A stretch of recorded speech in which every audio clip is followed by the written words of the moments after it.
Good morning. Welcome to my journey with prostate cancer, week 5. Technically, folks, the week doesn't end until Friday. However, with the significance of yesterday's news, I felt compelled to go on and do this week's report now. Plus, there's not much else happening the rest of the week, which I'll get to in a second. But those of you that have been following this journey know that yesterday was a most important meeting with Dr. Jenkins, my oncologist, which I was scheduled to get my first Lupron injection, which is part of the hormone therapy, and which I did get.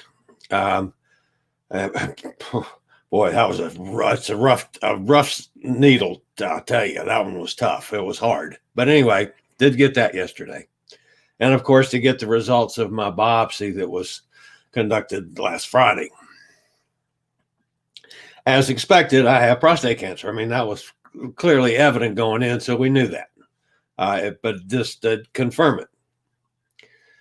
What we were also able to gather between all of the various tests that I've had over the past couple weeks, the prostate cancer has spread significantly. Is now infecting a number of lymph nodes throughout my body in places like my lungs.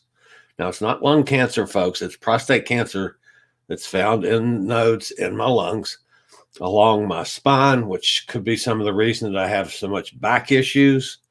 But anyway, it's spread pretty significantly. The cancer type is a very aggressive form. And basically, I was given 3 choices. One, of course, is to do nothing, and my life expectancy would be less than a year. Clearly, I'm not interested in that choice. The second one was to try the hormone therapy that I've started. I've been taking pills for, it was 2 weeks yesterday. And the Lupron injection was the step up now for the hormone therapy. I will be on Lupron the rest of my life. I won't have to have it for 3 months now. So they're trying to do this on a 3-month basis. On down the road, they might be able to spread it out to once every 6 months. But anyway, that's going to be an ongoing thing. The problem with holding off on that to see if that does anything is it's going to take some time. The whole idea of the hormone therapy is to starve the ability of my body to produce testosterone, which in fact feeds the tumors and causes them to grow.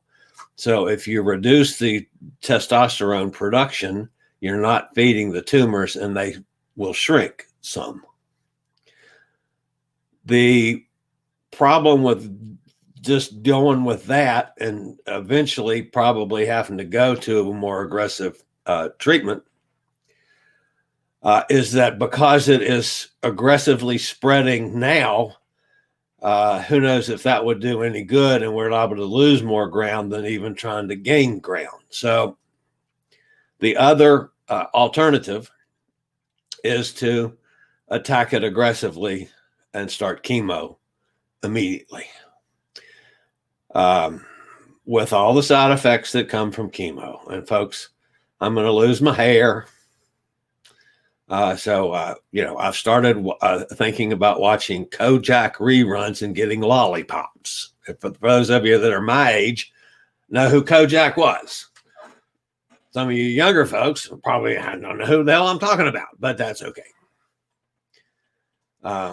If you can't make some laughs out of things, you end up crying. So we'll try to get a little humor involved. It wasn't a very difficult choice for me to make. I'm jumping in with both feet. Probably the most upsetting thing from the meeting yesterday was that I start the chemo and on the 14th of December, so 2 weeks from now.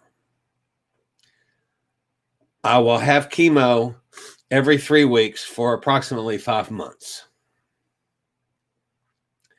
At the end of the 5 months, I'm not going to be cancer free. That was what I kind of the apple that was out at the end of the rainbow for me, was that one day I could hopefully be able to say I'm cancer free. With this form of cancer, I will never be cancer free. And that one hurt. So that's where I am.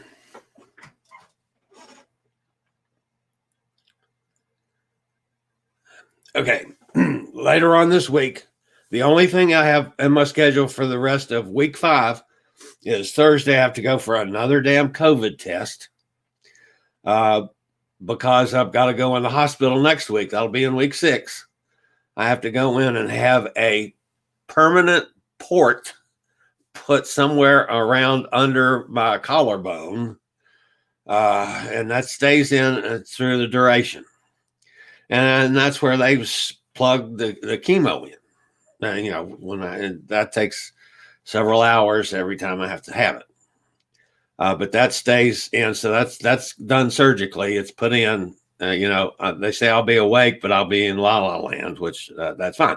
And I said, look, folks, as long as when you're not putting chemo in, give me a thing to stick in there that I can put bourbon in, and I'll be happy with that.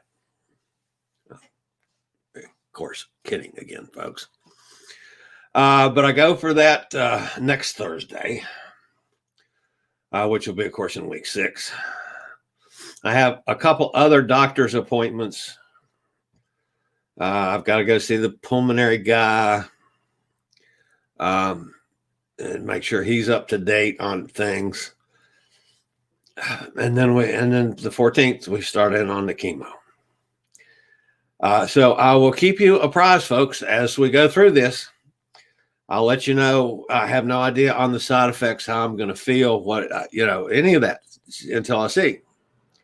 It affects different people different ways.